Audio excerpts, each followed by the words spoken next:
Yeah, when you're talking week 4 in the Shore Conference, it was the game we were at. It was the game seemingly everyone was at. Yeah. Red Bank Catholic 14, Donovan Catholic 7. Kind of a weird game in the sense that RBC dominated in every number you could think of except for the ones on the actual scoreboard. They couldn't really exhale until the final play there. Scott, I mean, just watching the game and not texting or tweeting, because nobody looks at my tweets anyway. So, I'm going to say one thing, though. I got to say this on air, that you were on the other side. I was on Donovan, and they scored the first touchdown. And it was getting cold. I looked at the tweet, and I like to retweet. You didn't put nothing up. So I'm looking at you, and you didn't look like you were getting any closer to tweeting. So yeah, it was that's almost because I thought you were doing it. So this was a total miscommunication. So we're looking at each other. Nobody tweeted 2 scores. It's already 14.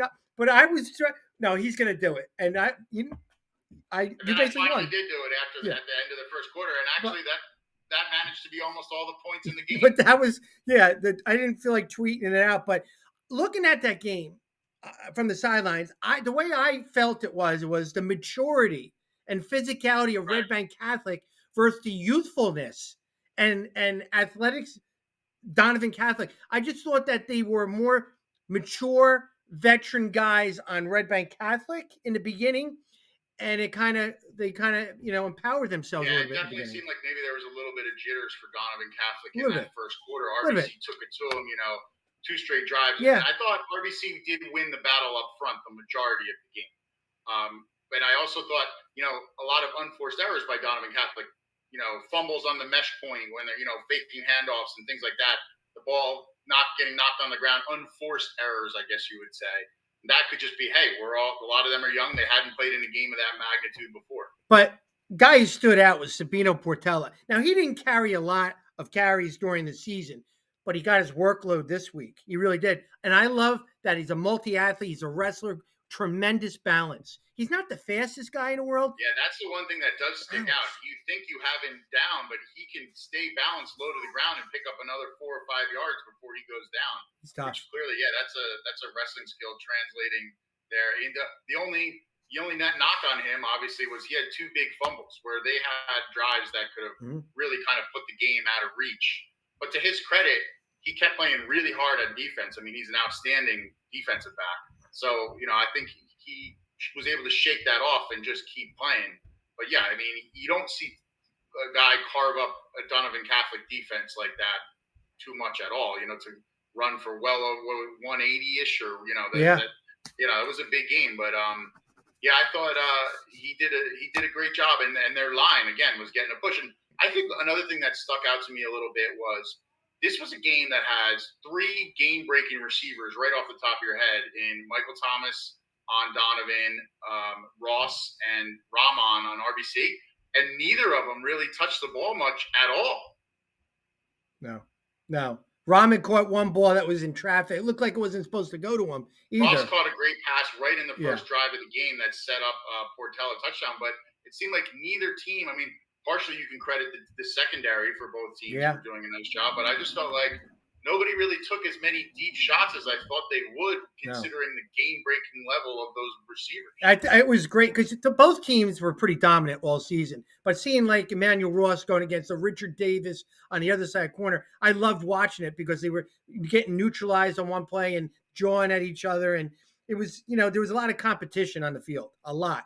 Some of the top players at their positions, too, were going against each other. So I really got a good evaluation of some good football players there. Right, and it was funny. We were talking during the game. We're saying, RBC's been playing so well, but one fluky play, and Donovan could be right back in it. What happens? Block, field goal. Thomas, the fastest guy on the field pretty much, picks it up, and he's gone 80 yards. And just like that, whoa, this is a one-score game. It changed the momentum a little bit, even though Red Bank Catholic was kind of control of the game, but not by the score. Then all of a sudden, 14-7, changed everybody's view on the game at the end. It really did. But I will say RBC was relentless defensively. That game, I walked away from that game going, they're the best defense in the Shore Conference. They did not allow a touchdoon. Obviously, we just said it was on special teams.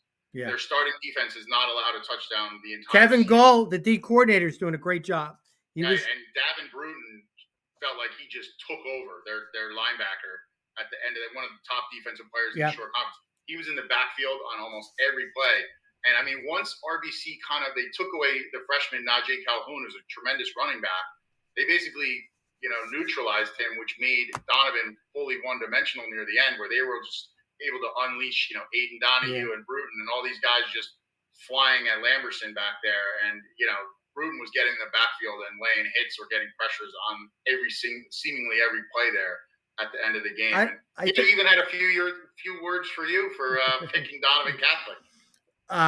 Yeah, I felt like I wasn't able to, go to certain restaurants too, because I did pick Donovan Catholic.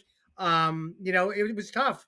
I was the only one that picked him too. I think out of all the media people, so I had a bullseye on me. I get it. Yeah, I was gonna go find you a fake mustache from the party store. I did notice this though. Every time I did notice this. Every time I walk near you, you kind of distanced yourself from me.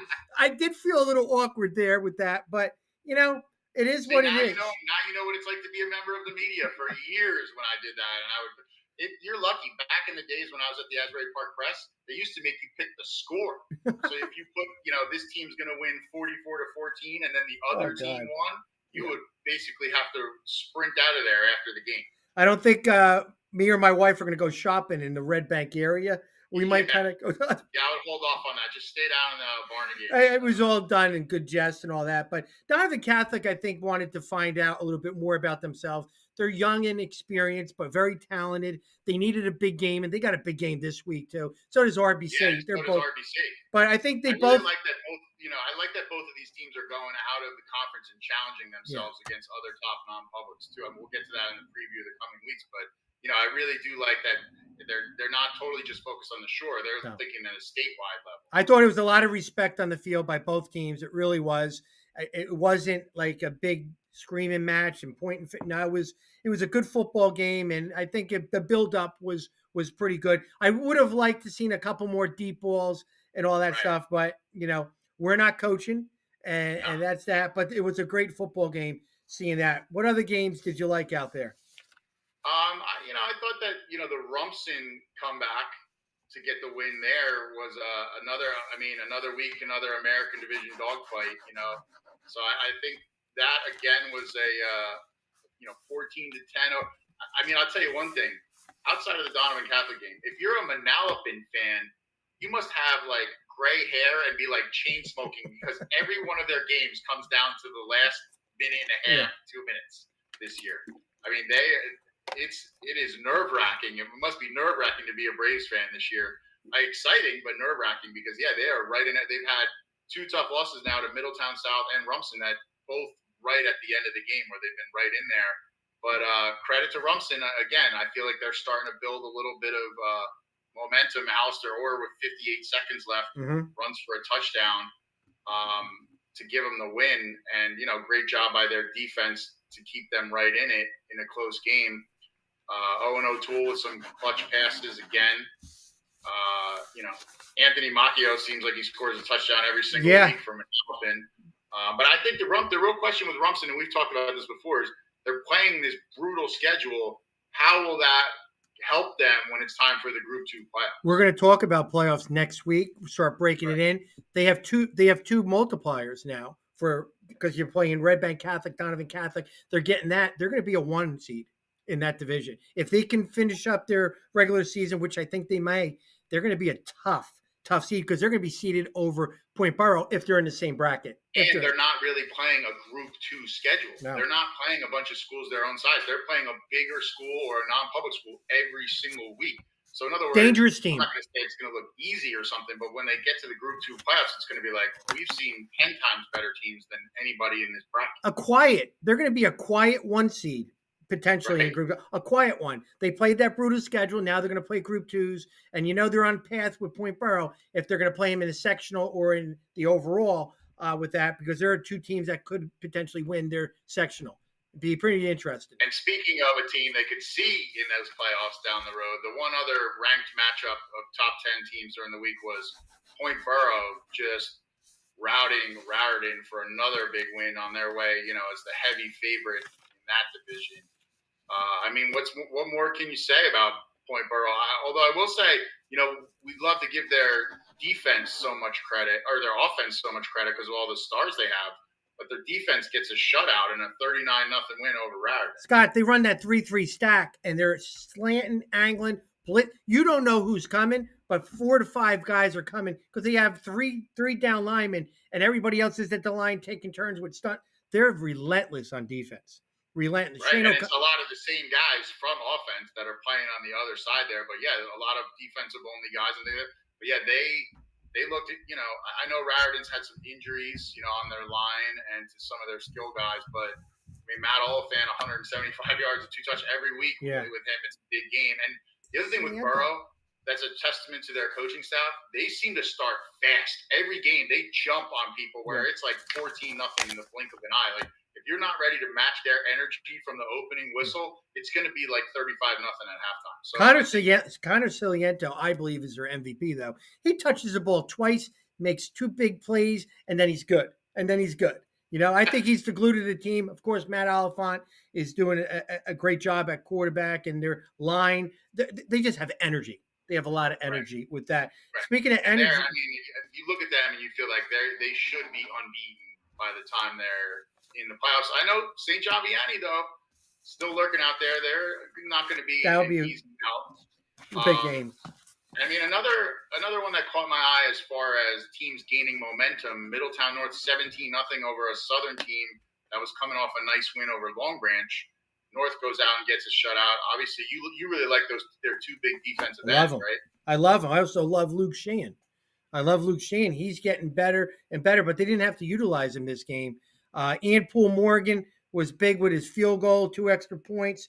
That was a big program win for Middletown North because that game could have gone either way. Southern plays great defense. Middletown North does too. They're kind of rolling right now and maybe setting up a big game with, Tom Driver North. Yeah.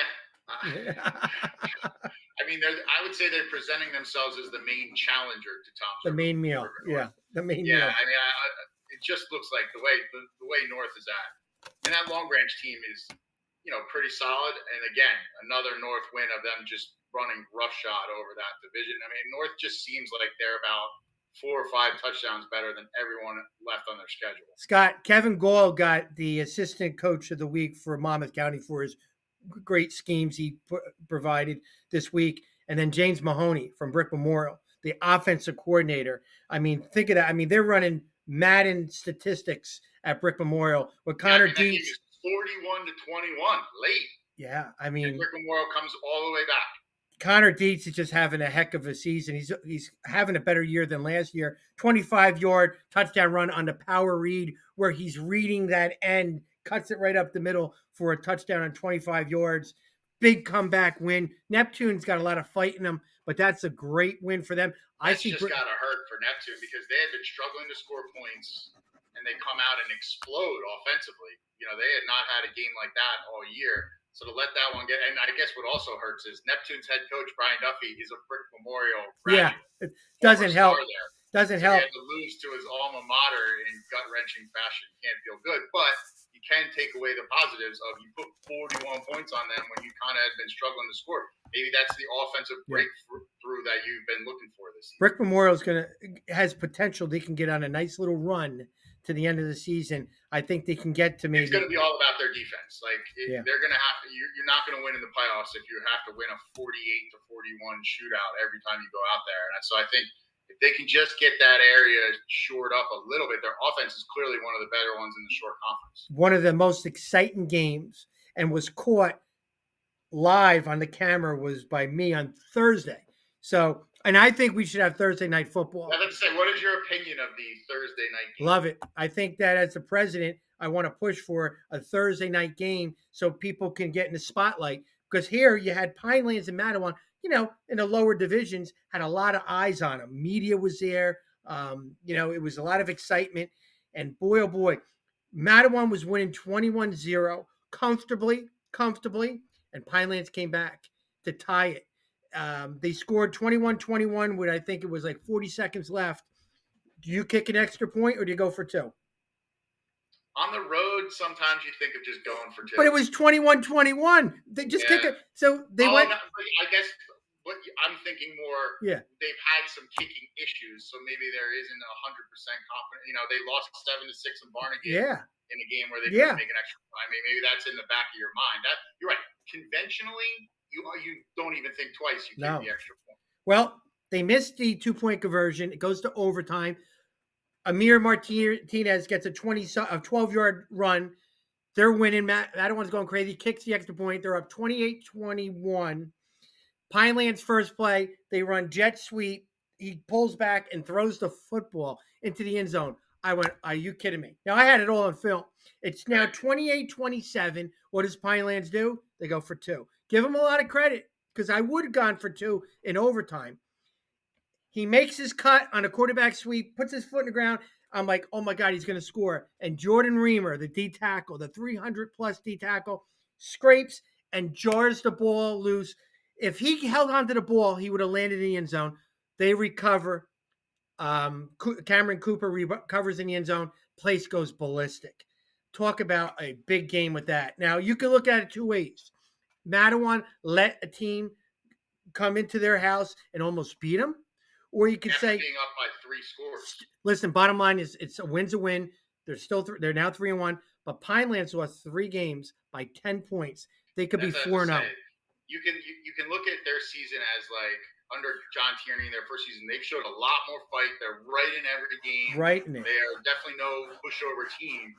But you could also think, man, they could be one of the stories of the shore right now with just a few more points here and there. They're 3-1.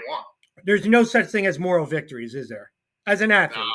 No, it's tough to explain to players after you lose at a game like that. Hey guys, you were right in it. It was great. They're not really trying to hear that. They're not hearing it. But you know what? That's a good mentality. It's like, remember this feeling and let's find a way to get over the hump in these fourth quarter scenarios, overtime scenarios, and we'll be the ones walking out of here, jubilant. Great game. Everybody looked for my video because I was on the sideline. I got it with that. But there's a program out there that's been there, done it. Is Middletown South. 3-1, just beat Wall. 24-6, a good Wall team. You'll find out at the end of the year. You'll find out Wall's going to be a pretty good team. But Middletown South is just like a machine. They just regroup after a loss, and they're sitting 3-1 and have a nice path to the playoffs with yeah, that. I mean, Jake Zorkiel throwing a pair of touchdown passes. Another big, huge game from Colin Gallagher yet again defensively. He's good. That's a veteran coaching staff that they were able to kind of just wipe away that really hard, the lopsided loss to RBC and get right back in it. Get focused again. And Wall, I mean, has anyone had a more brutal schedule to start the season than Wall? Well, Freo Borough has, but yeah, I mean, it just feels like every week they're playing like a top 5 or 6 team, trying to get a win here as they start to build under new coach Ed Guerreri, move past the whole hazing scandal from last year, new team, new season, but it's like you're still searching for that first win because you're butting into one loaded team after another in a short conference. Yeah, well, once you get out of the American Division, they can start breathing again. Right. I mean, think of that. You could be the number 6 team in the American Division, still make the playoffs, which Wall will. And we'll talk one last game because you were everywhere. I mean, you were Colts Neck. You were at the gas station multiple times, I would assume, this past weekend because you were also at the Colts Neck, big Colts Neck game in that division. I did. I love that team. I mean, you think about teams that you got to play good defense and you're able to run the football equals championships. And Colts Neck now with that loss with Marlboro losing this week, Colts Neck kind of is in a nice situation. They really are. I really like Colts Neck. Chris Scully, there's something about him. He's not the fastest guy. He's not probably the strongest, but he's got great balance and he's tough. But you trust him. He's good. He ran for over 250 yards. Eric Lorero, the DN, tight end. Charlie Wallen, the offense. They're a good football team. And all of a sudden now, after a tough loss against St. John Vianney, people are starting to say, hey, this team can do it. And that was a non-divisional loss. So when it comes to the Constitution Division with the loss by Marlboro, Colts Neck's in the driver's seat. They control their future now, where if they could just win out, the division title is theirs, in the next, so and with everyone else in that division with at least one divisional loss, they actually even have a little bit of margin for error where they could still get a piece of the title. Obviously, they want the whole thing themselves. Yeah, but they're in a really good spot, and I think they snuck up on people a little bit. I mean, it's a good program, but they graduated such a great senior class. You knew they had Scully back, but I don't necessarily know if people thought they were going to be at this point of the season, the team now to beat, the team that's the front runner to win this division championship. they're a good football team. I always say this, Scott, is that when you look at skill kids and say, I don't know if their skill kids are great. Well, if they're winning, it's because their line is good. They're very good up front on both sides of the ball. I always said that if there's nothing real sexy about a team, not throwing the football and outrunning people, maybe you're good because everybody knows they're running the football and they're pounding it. They're pounding it, and they do a great job. But the reason why Colts Neck is in the driver's seat a little bit is because Howell upset Marlboro with the big injury, the second quarter that happened. So now Howell made it very interesting in the stretch run, winning 28-14. Jack Gartenstein had 2 touchdowns, one passing on a double pass. Yeah, I was wondering whether they were going to use him in some trickeration, considering he started the year as their quarterback. He now plays wide out, but obviously if you run a double pass, you feel confident in him throwing one. I think they're a better football team when he's a receiver. It just adds another dimension. It stretches the box a little bit. And Nelms is doing a decent job at quarterback, the junior. But that was a tough loss for Marlboro, both with the player and also. Yeah, that is it's such a eerie coincidence that the two teams that lost their starting quarterbacks to major injuries, Marlboro and St. Dominic, play each other this week. Yeah. I mean, again, we'll get into that, but that just was very strange when you look at it that, these two teams that went through kind of traumatic events like in this game now have to, the team they're trying to pull it together and focus against is a team going through the exact same thing. You said the word strange, and I talked about this at the Red Bank Catholic game. The strange game was Lacey Central. No, they've never had this far into the season, both teams winless.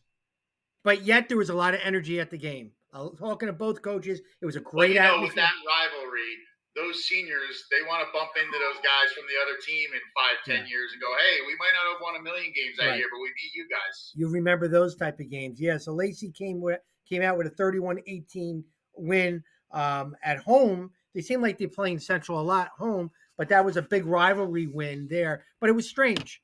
Strange saying that Lacey won their first game and you're into week 5 with that, right? Jackson took care of business against Freoboro. 26-0. Jackson, again, people go down on teams when they lose. They lost one game. They're now getting back into it. They're going to be a scary team. They can run the football. They got athletes, and they're physical. And they're Jackson. Yeah, I mean, that division, it felt kind of wide open there for a while. Obviously, we just talked about how Colts Neck has surged to the front of the pack.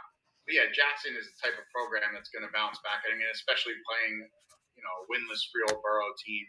That was kind of a good opportunity for them to erase the bad vibes of the loss, get things headed back in the right direction. I think the one division where we got a lot more clarity, Shore Regional beating Keyport 27-0 in the Patriot division, to me, stamped them as the heavy favorite to win that. And then Asbury Park with a real nice 27-14 win over Point Beach. And now you feel like, Asbury versus Shore, that's it. Whoever shows up for Asbury, we don't know. They're a different team every week. But when they have everybody, you don't want to play them. You're right. Yeah, they're explosive. They're the type of team you can feel like, oh, we're comfortably ahead, and then boom, 80-yard touchdown, and they're right back in it. They got, a veteran quarterback. They got Javon Carter at running back. Like, they got guys who can make plays.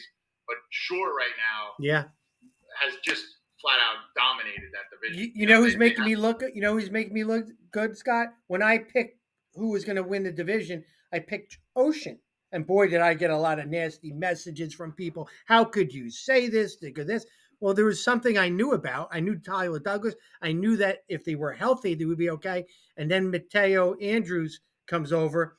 They quietly won 39-0. And Tyler Douglas had a quiet day, only 3 touchdowns. But they're rolling right now, and the Big Red is back. is back. Yeah, they're on their way. They appear well on their way to winning that division championship. They have an interesting non-division game this week against that Raritan team that just took a tough loss from Point Borough. But yeah, Ocean has just been building steam week after week, and Mateo Andrews, what an incredible addition to their team that just has made them so much more dangerous in the pass game. We obviously know they can run the ball. We know Douglas is a true dual threat. So. Yeah, no, there's definitely a lot of optimism. They're going to be on. They're going to be on the talk. They'll be on our talk show later on today.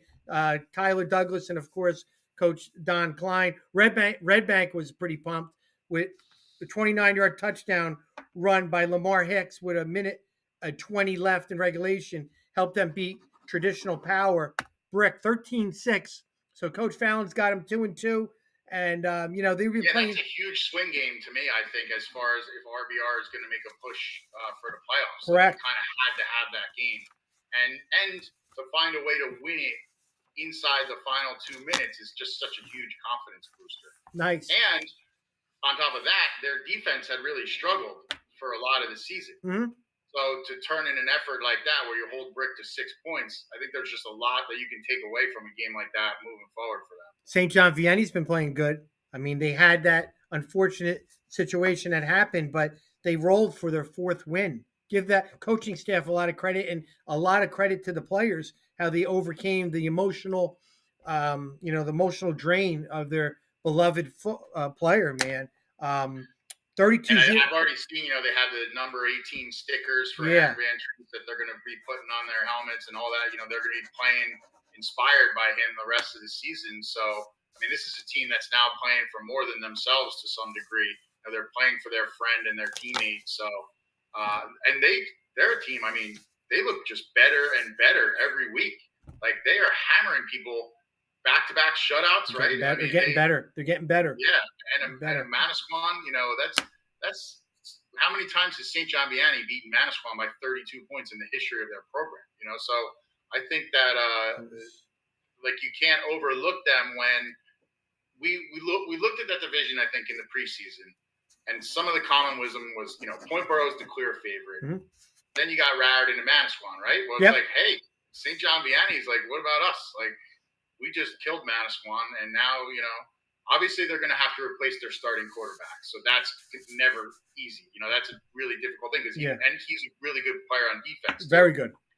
So we'll see how that develops as far as what they look like moving forward. But Jeff Papson has them just playing great football right now. It's really just how they respond after a pretty devastating event. Is it possible that a football team could be that good that they distance themselves from the excitement of a game like Toms River North? They're the number 2 team in the Shore. They played the number 14 team in Long Branch. If you told me this in the summer, I'd be like, oh, I can't wait. And it was like, oh, by the way, they won 42-0 at Long Branch, and they're just rolling right now. Honestly, the most I thought about Toms River North was when we were at the RBC game, because in my mind, I'm imagining, okay, so if Toms River North was playing these teams, would they be winning? Are they the number 1 team? Yes. That was like the main consider, because there's not really any intrigue left in their regular season. There's not. I don't think anybody can hang with them who's on the rest of their regular season schedule. And we're not putting the other team down. It's just this team's that good. I mean, they're a top 10 team in the state. You'd be saying that against 90% of the 5% of the Shore Conference. Group 5's loaded. Yeah, that's what I'm saying. That's what I'm happy about, in the sense that they will be challenged by multiple other top 15, top 20 teams in the state. They're going to have to beat if they want to make a run all the way to the inaugural Group 5 championship. They're going to have to go through some really tough opponents, which is what we've wanted to see. 100%. Because the whole time with RBC, I was just thinking, would Toms River North beat them? Like, they got some great skilled players, and we're never going to know because they're never going to play. And I'm not going to say nothing because I want to get that respect back from certain teams. But you're already public enemy number 1 at Count Basie Field. The fake mustache is going to have to come back on. But and Jackson Liberty won a big game for Coach Sharp. Yeah, that was a nice win for them. I think that raised a few eyebrows too. Yeah, I mean 18-14 beat a Manchester team that had a couple wins under their belt. Zach Corrado 107. They had only 27 yards last week, and then the next week here they had over 200 plus. Big difference. That's high school football for you. I mean, that's just anything can happen, especially in the Liberty, right? And Tom DeVries, versus Barnegat, which Nothing over Barnegat. I was kind of shocked that East won 14-0 against Barnegat. But give credit to Coach Sandberg in that game. And they've picked up a couple wins. There was only 270 yards total offense combined in that game. That's crazy. Right. Crazy. Right. But Tom Brevy is one. It seems like a lot of Ocean County, a lot of the teams, whether it's Manchester, Pinelands, Jackson Liberty, Toms River East, Toms River South, they're all separated by about 2 points. You never know from week to week, seemingly, who is going to win in all those different matchups between them. You know whose calculator is probably broken? Is Lakewood's. I mean, come on. I mean, I'll tell you what, Lakewood, they don't have a winning record, but you go to their games, there's definitely going to be a ton of excitement, that's for sure. It's 54-35 versus Keensburg. Kiana Timms had 4 touchdowns, and they're rolling. They had almost 500 yards rushing, 54 points, but they're not stopping people. Right. At least they're a threat in one capacity. And anytime you play them, that's always my thing. You know what? They might struggle in that area, but their games are exciting. I mean, even the game where they lost against Mastery of Camden, where it was another wild, high-scoring game, that's a fun game to go to. I mean, I guess I'm bad because I love the crazy offense. Like that 52-49 Fordham Monmouth University game earlier this year was like one of the most fun games I've seen in years, where you're just like, there's so much action where even like, not to drag the New York Jets into everything, but the reason they make me so crazy and I hate them so much in recent years is because not only are they bad, they're boring. They lose like 20-3. This week they scored 12 points. So like if you're gonna be struggling in one area, at least be fun. I mean, a Lakewood game to me seems like a lot of fun. If you're gonna go there, you're definitely not gonna be bored. Offensive coordinator, defensive coordinator are definitely feeling differently with different games. And in the last game, Monmouth got back on the winning track, 14-9. They're playing a couple divisions higher this year. Julian Jones, 254 yards. He's a dude. You put him in any division, he would be a starter in probably 95% of the teams. 14-9 win against a Homedale team that's playing, tough football, but not on the winning end this season. Yeah, and you hope Monmouth, you'd like to see them get a playoff berth if they could, so that Julian Jones maybe get a little spotlight there.